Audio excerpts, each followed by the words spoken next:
pag-usapan muna natin, eto si Tatay Digong, galit, gustong mamaril. Ay naku, delicates kayo kay Tatay Digong. Mainit ang ulo. Ha? Evan Nelly, huwag kang maglalapit. Sige, sige, pasok. Ating Pangulong Rodrigo Duterte na babarilin niya ang mga susubok na umaresto sa kanya dahil sa umano'y arrest warrant mula sa International Criminal Court. Giit pa ng dating Pangulo, walang kinalaman dito si Pangulong Marcos. Narito ang report. Ang tindi, no? Matapang talaga, matapang. Ang tapang talaga nito.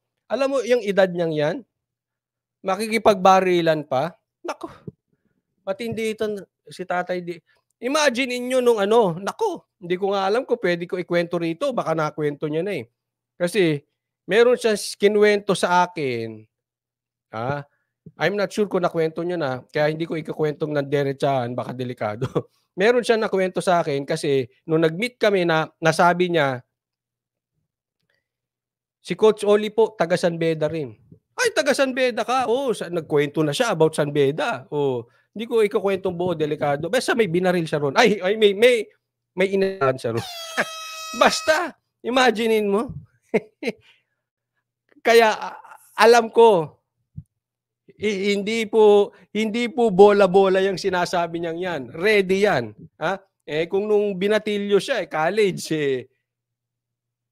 mabait siya. Di ngayon, palaban yan. Pero alam nyo, kahit naman sino sa inyo, aarestuhin kayo ng taga-ibang bansa or aarestuhin kayo ng mga taga rito, pero ang nag-command taga-ibang bansa, papayag kayo?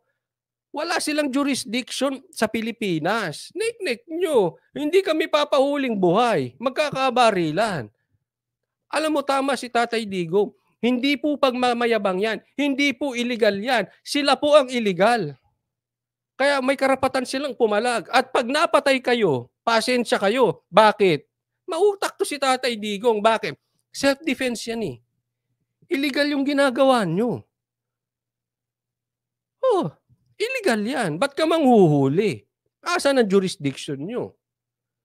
Kaya pasensyahan. Pag pumalag to, o kung sino mag-serve, may Pilipino, may pa-ICC, pag pumalag ito, self-defense, magkakamatayan talaga kayo. Alam nyo naman ng Duterte, hindi blapper yan. Hindi yan para si Trillanes na yung babanggain yung awkward. Tapos pag may dumating, susuko. Hindi ganun yan. Hindi susuko yan. Patay kung patay yan si Tatay Digong.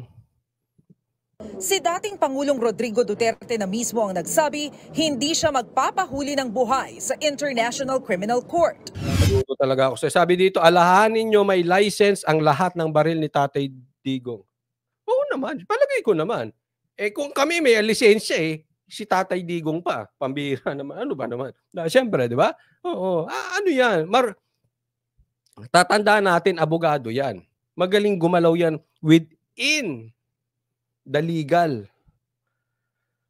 At the same time, tactician yan. Alam niya gagawin, kita nyo naman di ba? The result will speak for itself. Sa gitna ito ng impormasyong may arrest warrant na laban sa dating Pangulo mula sa ICC. Sa isang panayam sa radyo, ICC, I dare you, hulihin nyo si Tatay Digong, isama nyo si Trillanes. Oo! Ay, nako. Kung atapang ka, atao, Trillanes, sama ka sa pag-aresto kay Tatay Digong. Antayin mo si Pulong doon. Doon mo sabihin sa kanya harap-harapan. Ubarin mo yung t-shirt mo. Gusto ko makita, tattoo mo. Trillanes, sama ka kung matapang ka. Hindi ka lang puro sa media. Ni Duterte na walang jurisdiction sa Pilipinas ang ICC. Yan din ang sinabi ni Pangulong Bongbong Marcos noon.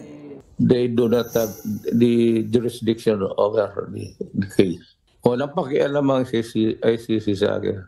At hindi nila ako mahuli talaga. Mahuli nila ako patay. Yan. Ready to fight yan. Syempre, pag ganyan ng tatay, pati po anak. Hindi pwede. Yan ang tatay, papabayaan ni Pulong yan? Papabayaan ni Baste? Hindi pwede. Hindi papayag yung mga lalaking anak. Delikado ka dyan, Trillanes. Make sure kaya mo. make sure kaya mo si Baste. Delikado ka dyan. Sama ka, Trillanes, ha? At the same time, tandaan natin, kahit si Sara babae, BP pa rin yan. Siguro naman, hindi na mag-aapulakay si Sara dyan pag hinuli na yung tatay niya. Palagay ko, talagang lilinyahan na ni Sara. Actually, everybody is waiting for Sara lang. So, tingnan natin. May kalalagyan talaga yan. Nagbanta rin si Digong sa mga susubok na hulihin siya. Kaya pag pumunta nila ako, arestuhin nila ako dito, magkabarilan talaga yan. At uubusin ko yung mga niya. Ubusan na ito. Hindi kayo puubra sa Davao. Make sure you are ready. At ready kayo depensahan. Self-defense yan. Pag napatay kayo, yari din kayo. Kung gusto man sila magtangka talagang pumasok sa Pilipinas, unahin ko na sila muna. Kayong mga sundalo, tumabi muna kayo kasi hindi ninyo ito away. Yun. Matindi. Ito magandang statement yan. Kayo, mga sundalo, tumabi muna kayo, hindi nyo to away. Dalawa po ito. Di natin alam kung ang ibig niya sabihin, kung yung sundalo ay magsaserve ng warrant of arrest. Tumabi kayo kasi away namin to ng ICC. Tandaan po natin wala pong pulis, walang sundalo ang ICC. So kung magkakaroon man ng warrant of arrest, sundalo lang o pulis ang magsaserve niyan. Kaya ito, sinasabi niya, tumabi kayo dyan. Hindi kayo kasali, huwag kayo makisawsaw. Away namin to ng ICC, kami magbabarilan. Or posible din, na syempre, yung mga sundalo sa Davao. So hindi natin alam kung sino pinatutukuyan niya rito. Huwag kayong makialam, mga sundalo dito. One-on-one kami niyang ICC. Kaya nga maganda isama si Trillanes para dalawa na sila Dalawa sila magtalo, di ba? Kasama sila. Pabilisan na lang ng bunot yan. Sino sharpshooter? Ganun lang naman yan sino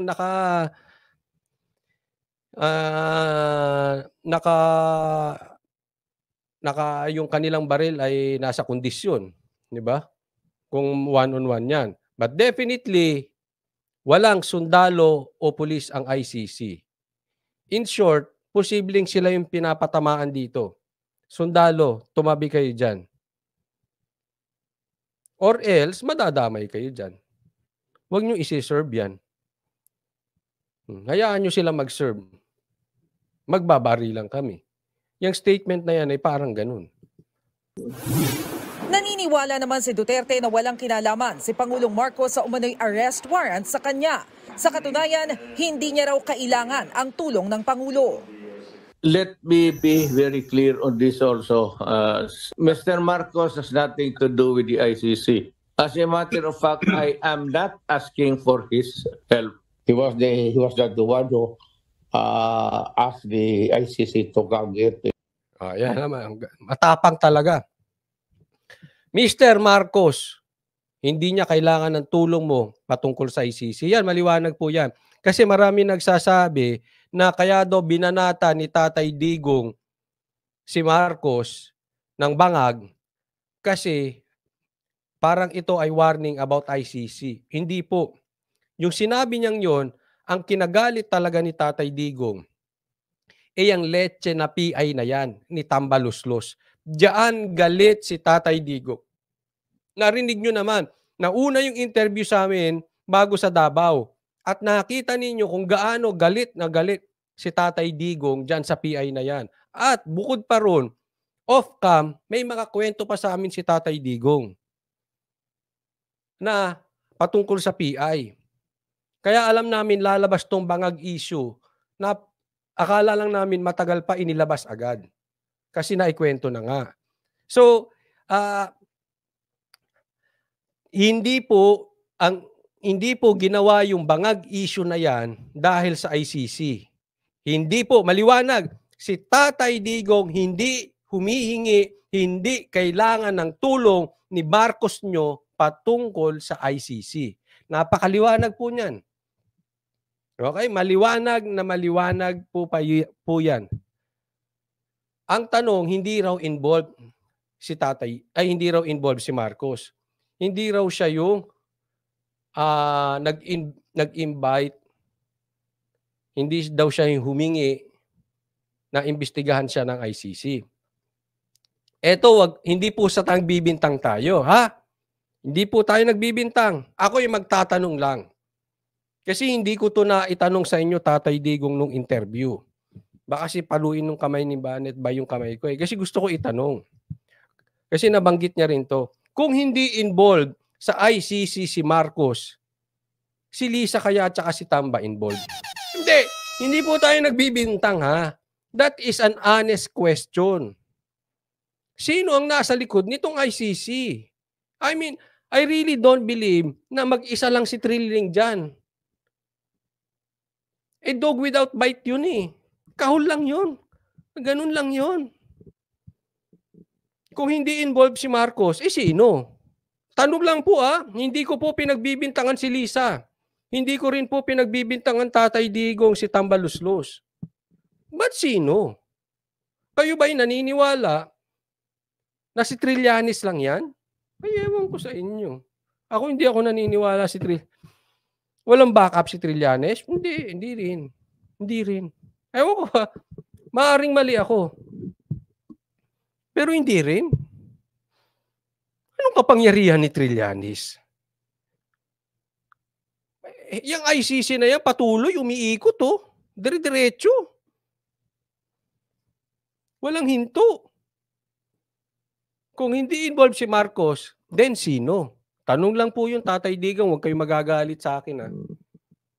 Sana ma-share nyo sa taong bayan kung alam nyo man kung sino. Pero ako, tingin ko alam ni Tatay Digong kung sino. Matlalim ang intelligence nito si Tatay Digong. Di ba? Ay kayo na lang. Kayo matanong ko, pati sa replay, kung hindi involved si Marcos, sino? Naniniwala ba kayo si Trillanes lang yan? As for me, hindi rin. Hindi rin. Hindi. Ewan ko. But I respect you. Kung sa tingin nyo, Trillanes lang yan, magkakaiba lang po tayo ng opinion, ha? Respeto ko po kayo. Investigate. Ako na ang bahala sa sarili ko dito. I will deal with the ICC myself. Tapang talaga. Tapang talaga. Alam mo, sana magiging presidente natin after ni Marcos. Kung hindi man si Duterte, dahil hindi na siya pwede, someone like Tatay Digong. Ako, sorry po but I really don't like yung style ni BBM. I really don't like someone like BBM, yung next na magiging presidente. I would rather have a president, someone like Tatay Digong. Naku, ito na, naglalabasan na. Ngayon.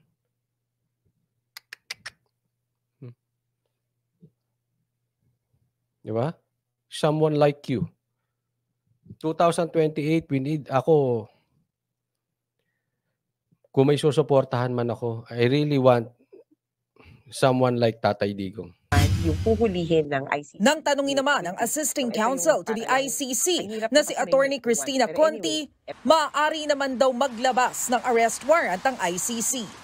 Ang warrant of arrest ay maaaring i-issue talaga ng International Criminal Court kapag panahon na at kumbaga eksakto na kailangang mag-cooperate ang isang akusado o isang iniimbestigahan sa investigation or kapag siya ay kakasuhan na magsisimula na ang trial. So it is more like a summons o patawag na... Ako may tanong, attorney. Attorney ito, Pilipino ka? Tanong lang yun di honest question, Pilipino ka? Yun lang, tanong ko doon sa mga gustong makialam ang taga-ibang bansa sa Pilipinas at pakialaman ang soberanya ng Pilipinas. Yun lang, tanong ko, hindi lang sa'yo, attorney, sa lahat. Pilipino ba kayo? Bakit nyo papayagan ang dayuhan magsiga-sigaan sa Pilipinas? Presidente pa, dating presidente papahuli nyo? Pilipino ka, ate? Pilipino kayo? Sige nga, can you shed light on what happened or what you did? Imada nyo! Doon niya ipapakita sa ano, may korte tayo eh. Alam nyo, hindi ko maintindihan kasi, muna ating ha, hindi ko maintindihan bakit ayaw nyong idemanda si Tatay Digong. May korte tayo dito. At tatandaan nyo, wala na sa posisyon si Tatay Digong. Di ba? Wala na. Private citizen, wala na siyang kapangyarihan. Sino bang makapangyarihan sa Pilipinas? Eh di si Marcos. Tinawag nga niyang bangag eh. So ibig sabihin, hindi niya kukonsintihin si Tatay Digong. Kukonsintihin mo ba yung tinawag mo pang bangag? So, dapat may confidence kayo sa Korte Suprema natin. Ba't hindi nyo idemanda? Anong problema nyo, Teng? Eh parang hugas kamay eh. But anyway, paniwalaan natin si Tatay Digong. Pero hindi ako maniniwalang si Trillanes lang yan. Hindi po. O patawag na, sige nga, can you shed light on what happened or what you did? Sa ngayon, gumugulong pa rin ang investigasyon ng ICC. Pero kumbaga sa Pilipinas, nasa preliminary investigation pa lang daw ito. What I can confirm is that the investigation in the Philippines is ongoing. O meron naman pala eh. Ongoing naman pala eh. Bakit kailangan pa ng ICC? Di ba? Para naman kayong iyakin eh. Parang yung nagsumbong sa tatay. Hindi, may husgado po tayo. Huwag niyong bastusin ng DOJ. Huwag niyong bastusin ng Korte Suprema. Huwag niyong bastusin ng kapulisan. Huwag niyong bastusin ng AFP natin. Huwag niyong bastusin ng presidente. Bakit dayuhan? Maraming salamat, Alice Vine 14. Thank you po. Okay? Whether they came here physically or not, that is something for them to confirm or to speak on. Naunang sinabi ng Philippine National Police na hindi nila ipatutupad ang arrest warrant para kay Duterte kung sakaling may ilabas ang ICC. Ayon kay Solicitor General Menardo Guevara, nagbaba ng direktiba si Pangulong Marcos na tanging PNP at ibang law enforcement officers ang otorisadong maghain ng arrest warrant sa bansa. Sa ngayon, wala raw nakikipag-ugnayan sa Solgen na kinatawan ng ICC tungkol sa umano'y arrest warrant laban kay Duterte. Kaya maliwanag po yan ha. Sinabi ng presidente nyo. Kaya lang may problema tayo sa mga sinasabi ng presidente nyo. Ha? Eh kasi hindi nagkakatotoo. Sinabi niya, tigilan na yung PI, tuloy-tuloy pa rin ang PI. Sinabi niya, wag papasukin ng ICC pero andito ang ICC. Sabi niya, wag papasukin ng EDCA pero may EDCA tayo. Sabi niya, bibaba ang bigas pero mataas pa rin. Di ba? Maganda yung sinabi ni Attorney Roque and I completely agree with Attorney Roque with this. Ang problema po natin, halimbawa daw, sabi niya, paano kung bigla siyang hulihin ng mga pulis, ng mga army? Di ba? Pero sinabi ni Marcos, hindi makikikooperate ang ating uniform men. So anong gagawin? Ipapakita yung video. Oy!